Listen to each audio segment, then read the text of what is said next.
everybody. Today's lesson is all about special summoning. And now it's time for Dr. Richtofen. No, I'm just joking with y'all. It's just me. There are many different types of special summons, so numerous in fact that it might be hard to explain this all in one fell swoop. And we probably still won't get to some. Well, why don't we start with the newest, eh? Something that most of the people probably don't know much about.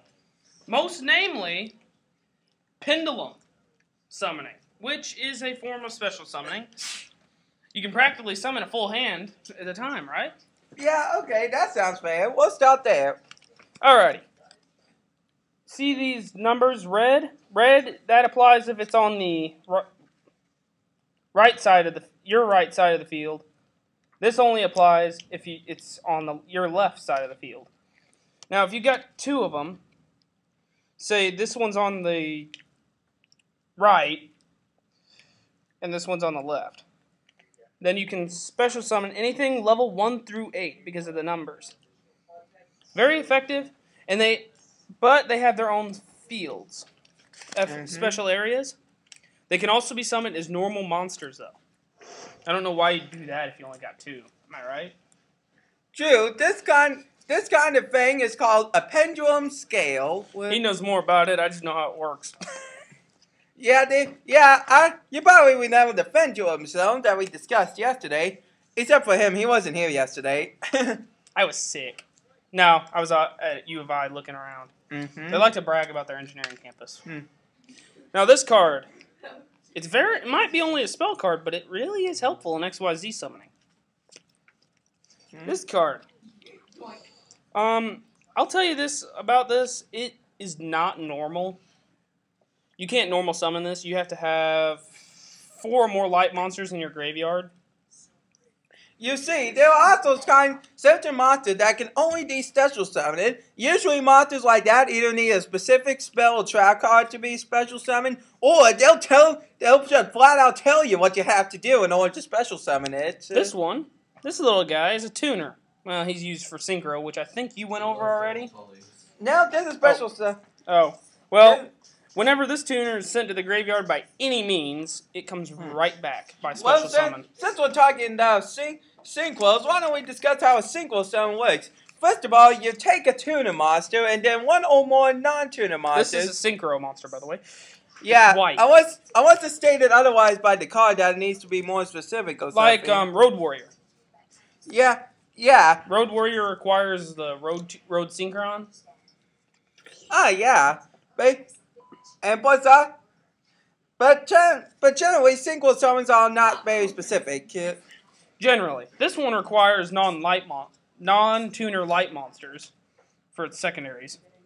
Okay. Yeah. It's Archangel Michael the Arch-Lightsworn, which is a reference to the Archangel Michael. One more thing about synchro summons. You can send as many monsters as necessary to the graveyard, but the total level must equal the level of the synchro monster you're trying to summon. That's a fusion. Very deadly. You know what it does to dragons. Yeah, this one specifically requires Dark Magician and Buster Blader.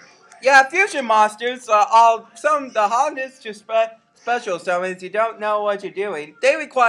Most fusion monsters require very specific ingredients. Plus, also, you need a spell card to fusion summon. Polymerization. Yep, that's the standard. That's the standard fusion. There are also many other kinds of cards that can fuse together. And here we have what I like to call an XYZ, which is literally its actual name. This one's called Starleash Palomito. It requires 2 level 4 monsters, light monsters specifically. Yeah, these are siege monsters. Here's a funny thing. They don't have levels. They have ranks. Yes, I know that, Dempsey. Shut up. Yeah, pretty much. In order to get into siege monsters, you gotta practically stack monster cards one on top of the other. According to how many the siege monster tells you to stack, they must have the exact same level as the rank of the siege monster. Yep. And if you don't, it goes you. And the Exceed monsters sometimes tell And the seas monster tells you that if you need to be more specific with it. Yeah. Some of them require, say, was it Lady of the Night? She requires 3 level 8 plant monsters. Actually, she doesn't require plant monsters. Maybe I had a different one that required plant monsters that's similar, I forget. Anyway, another thing about seas monsters you should know. Their materials, unlike other kinds of special cards, they do not go to the graveyard. They stay attached to your seas monster. Woo! Yep, this comes in handy for a variety of different effects. Like their XYZs, all their effects require the use of their overlays. Starleash Palamio, let's take him for example. He requires 2 overlays to use his effect. And when it's used, it makes your opponent's monsters attack and defense 0. So say you're fighting 5-headed dragon. You get him on the field, make 5-headed dragon have 0 attack. That whole 5 dragons were just wasted, right, Jeremiah? Yeah. Yeah, true. Now, next up, let's talk about ritual monsters. As soon as I find mine. I wonder if he has any. Oh, I got one in here. You heard me? Yes, I did. I thought that was a thought bubble. Get that cute. He talks to the cards. He thinks they're alive. Huh? Nothing. I didn't say anything. My hair's all messed up. Here's the actual monster. Now I just need the ritual card. Polka dot, apple. Paladin of the White Dragon. Even though, for some ungodly reason, doesn't he bring zombies back? No. What was his effect? I forget. He can destroy face down monsters without making them flip.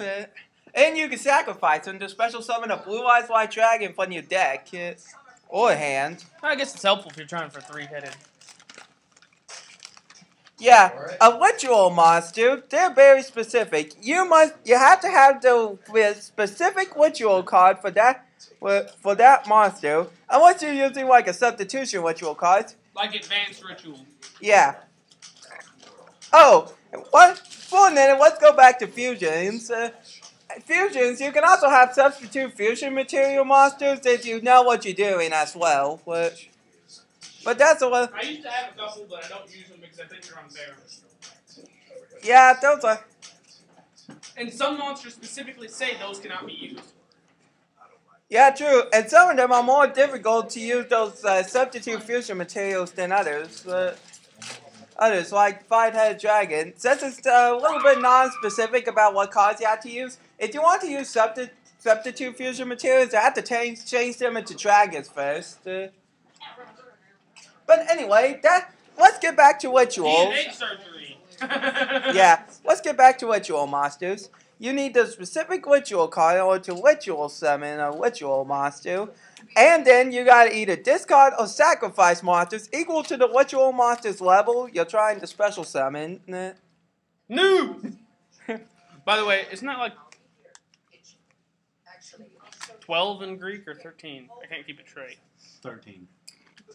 Yeah, but anyway, that takes care of ritual monsters. Now let's see, we got special summoning conditions, basically all the special kinds of summonings. Anything else? The Dark Charmer. The Dark Charmer? What does that do? Remember his little buddy, the smaller version of him? If he's on the field long enough, you can sacrifice him to special summon the Dark Charmer out of your deck. I think that goes with special / miscellaneous ways. We shouldn't get plain nice. There are many different ways of special summoning. Too many to put in one video. No, you could. We just don't have enough YouTube time. Well, tell the truth, we just don't plain have all the cards. Everybody, Russian dance now. Wait,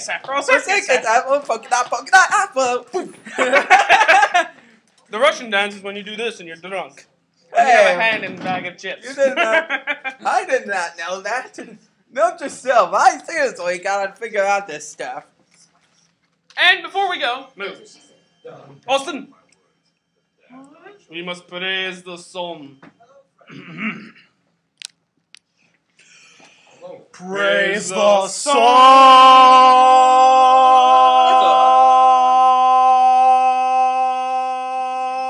sun! Lightning's there! Okay. Okay, Oh, we're good. You got me. We'll I'm see you such a next. horrible shot. See you next time. Next tomorrow's lesson, different formats to duel, and that might be the last lesson because I'm running out of ideas.